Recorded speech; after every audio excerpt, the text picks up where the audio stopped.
Welcome to the Deep Dive.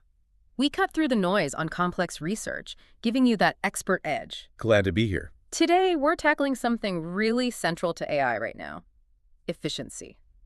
Specifically, how do we get these incredibly powerful models, the ones that can actually see and reason about images, to be, well, usable? Fast enough, small enough. You're talking about multi-modal large language models, MLLMs. Exactly. They combine text understanding with vision, think image captioning, visual Q&A.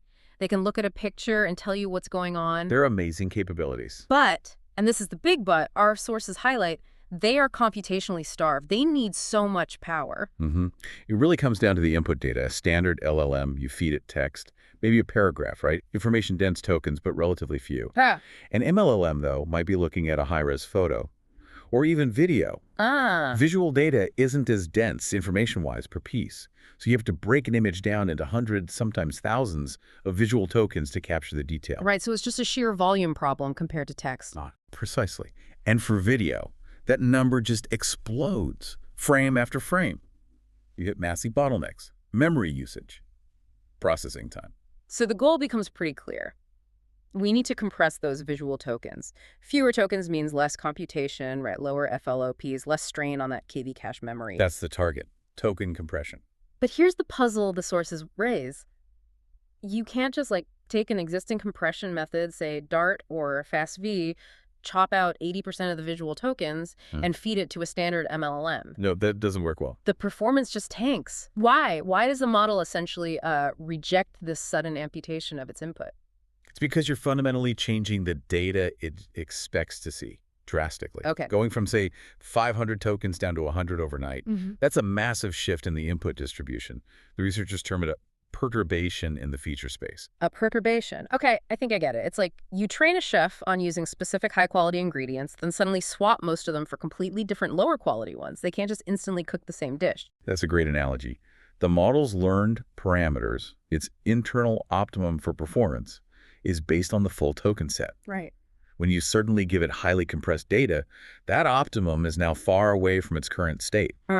Trying to train it directly with that high compression ratio direct training, they call it, is incredibly hard. Why hard? The optimization process, how the model learns, it just can't make that huge leap effectively. It tends to get stuck in suboptimal configurations, poor local minima. He can't find its way back to peak performance with this radically different input. Exactly. Yeah. It struggles to adapt from the old optimum full tokens to the new target optimum compressed token. Okay, that sets the stage perfectly, because the innovation we're diving into today is a framework designed specifically to solve this. It's called EPIC, Efficient MLLMs via Progressive Consistency Distillation. And the key idea, as I understand it, isn't about inventing a whole new model architecture, but changing how the model learns to handle compression, building a bridge over that optimization cliff, maybe. That's a good way to put it.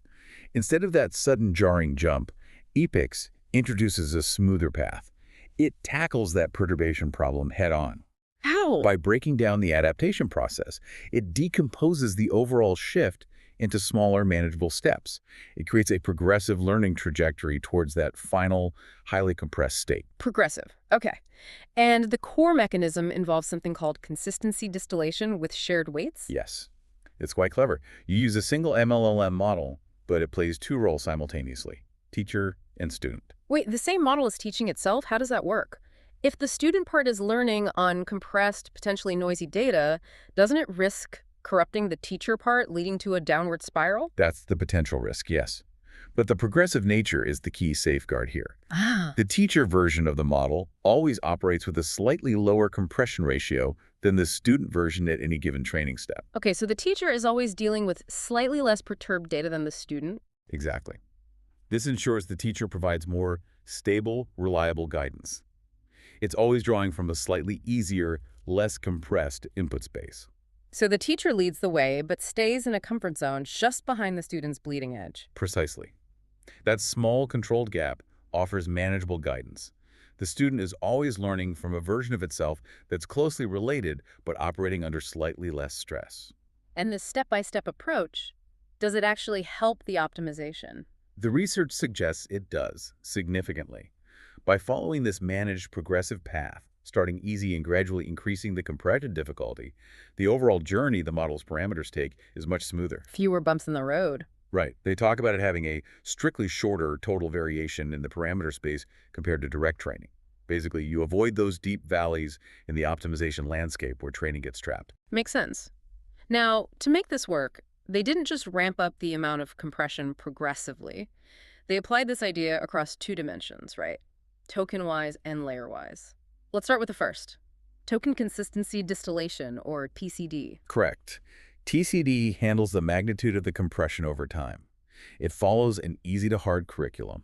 How does that look in practice? Well, early in training, the student model might only be aiming for a very low compression ratio. Maybe just removing 5% of the tokens, for example. Starting gentle. Very gentle.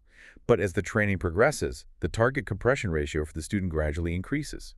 It might linearly ramp up until it's aiming for, say, 90% compression or even more towards the end of training. Okay, so the difficulty ramps up. What about that teacher-student gap you mentioned? That also changes progressively. It's defined by the difference in compression ratios, delta. Initially, this gap is small. The teacher and student are working on very similar inputs. Yes.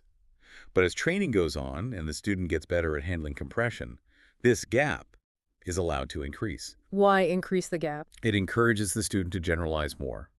In the later stages, the teacher's input is still less compressed, but the difference is larger. The guidance becomes less about direct imitation and more about learning the underlying patterns needed to cope with significant token loss. It transitions to, let's say, more distinct guidance. Interesting. So TCD handles the how much of compression over time. What about the second dimension, layer consistency distillation, or LCD? Why bring layers into it? We're compressing visual input tokens before they even hit the main language model layers, aren't we? We are, but where the remaining tokens have the most impact within the LLM matters. LCD is about where in the model the effects of compression are felt first. Okay. Prior work showed something interesting. The importance or the influence of those visual tokens tends to decrease as information flows through the deeper layers of the language model's decoder. Ah, so the information gets processed and abstracted, and the raw visual token details become less critical later on. Sort of, yes. The deeper layers are focused on higher-level reasoning and generation, relying less directly on every single input token.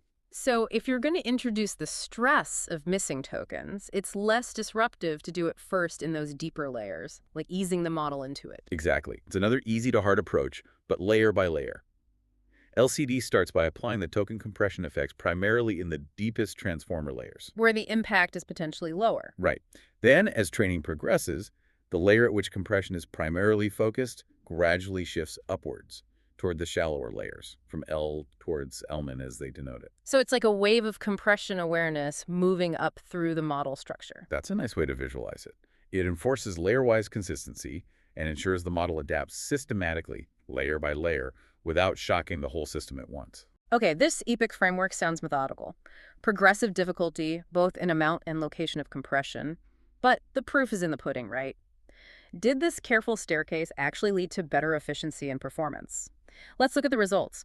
How did EPIC, using Dart compression for instance, stack up against the standard baseline, LAVAV 1.5, with its full 576 visual tokens? The results are quite striking, actually. According to their benchmarks, EPIC could achieve performance statistically comparable to that baseline LAVA model. Comparable, while being more efficient. Yes, while retaining only 128 visual tokens. Wait, from 576 down to 128. That's a 77.8% reduction in visual tokens, essentially getting similar results with nearly 80% fewer visual inputs. Wow. Okay, and what if they didn't compress quite so hard, say using 192 tokens with EPIC? That's also interesting. With 192 tokens or even more, the EPIC's trained model actually started to surpass the average performance of the original LAV 1.5 baseline across several benchmarks. Surpass it with fewer tokens. It strongly suggests the original model, with all 576 tokens, might have had significant redundancy. EPIC seems to teach the model to focus better on the truly important visual information, making it not just faster, but arguably a bit smarter or more focused. That's compelling. Okay, let's talk raw speed and resources. What about inference efficiency? They tested with a pretty aggressive 64 tokens, right? They did, and the savings, particularly in memory, were huge. The KV cache memory usage, often the real bottleneck in practice, especially for handling multiple requests, just plummeted. How much? Using compression like Dart or FastV with EPIC, they saw memory drop from around 367 megabytes for the baseline down to just about 41 Well, megabytes. that's a 90% reduction, 88.9%. Exactly, an 88.9% smaller memory footprint. That fundamentally changes where and how you can deploy these models. Absolutely. What about the actual computation, the FLPs? Also a massive drop, from 9.3 teraflop ES for the baseline down to 1.5 teraflop ES with 64 tokens via Epic. That's an 83.9% reduction in compute operations. Huge savings across the board. And did the model become too specialized? Like, did it only work well if you used the exact compression method it was trained with? That's a good question. They tested that too. It's generalization.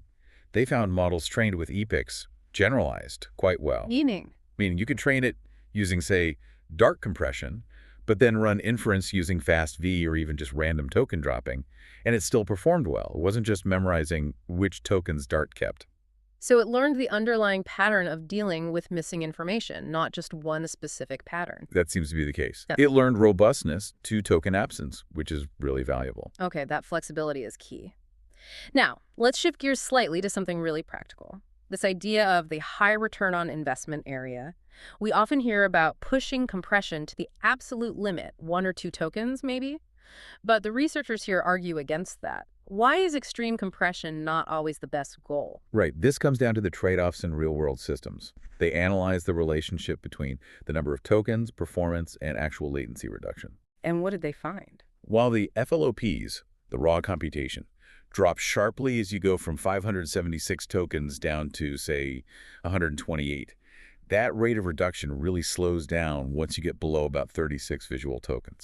Diminishing returns. It's like packing a suitcase. The first few items make a big difference, but squeezing in that last tiny sock takes ages and doesn't add much value. That's a perfect analogy. You get huge gains compressing initially, but the effort to go from, say, 36 tokens down to 16 or 8 yields much smaller computational savings. And what about performance at those extreme levels? That's the other side of the coin.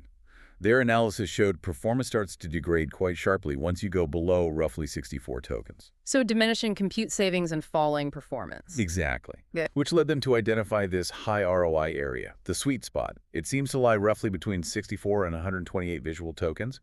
In that range, you get most of the achievable efficiency gains while retaining strong performance. Okay, 64 to 128 tokens seems like the target zone. But why doesn't the actual speed, the latency, keep improving drastically as you go to very few tokens, even if FLOPs aren't dropping as fast? Shouldn't fewer tokens always be faster? Not necessarily, because the system bottleneck can shift. How so? At very high compression, the system might stop being computation-bound, where the GPU cores are the limiting factor. Instead, it can become memory-bound. Meaning the time taken to move data around becomes the main delay? Precisely. With very few tokens, the powerful GPU might be sitting idle much of the time, waiting for small bits of data to be fetched from memory or for results to be written back. Processing those highly sparse or fragmented features can introduce overhead that negates the small compute savings. So you hit a point where making the task computationally smaller doesn't make the whole process faster because you're stuck waiting on data access. You got it. So extreme compression can lead to a poor latency performance trade-off. You sacrifice significant model quality for very small, maybe even negligible real-world speed improvements. That's a really crucial insight for practical deployment. Optimize for that high ROI zone. Don't just chase the lowest possible token count blindly. Exactly. Yeah. Balance performance and efficiency. All right, let's wrap this up. The big takeaway for me from this deep dive into Epic is pretty clear. We might not always need brand new hardware or incredibly complex model architectures to tackle the MLLM efficiency problem. Sometimes smarter training is the key. Epic demonstrates that a well-designed progressive learning framework can deliver massive efficiency gains, making models smaller, faster, and more robust without sacrificing core capabilities. It changes how the model learns. It really highlights the power of the training methodology itself. Yeah. And it makes you think. The researchers mentioned a limitation, or rather, an area for future work. Oh, what's that? They applied Epic primarily during the visual instruction tuning phase, which is relatively late in the model's training pipeline. What if you applied this progressive consistency distillation idea much earlier? During the initial pre-training stage, when the model first learns to connect vision and language, adapting that modality projector from the get-go. Teach it to be efficient with visual tokens from the very beginning. Could doing that allow MLLMs to achieve near lossless performance, even at really extreme compression ratios, pushing that high ROI zone further down? That's a fascinating thought. Imagine highly capable MLLMs running efficiently on edge devices, in cars, phones, places with limited bandwidth. Applying EPIC earlier could be a key to unlocking that. Progress through smarter learning right from the start. Potentially, yes. It opens up exciting possibilities. Definitely something for you, our listeners, to ponder. How far can intelligent training take us in optimizing AI? We hope this guide gave you valuable insights into making powerful AI practical. Thanks for joining us on the deep dive.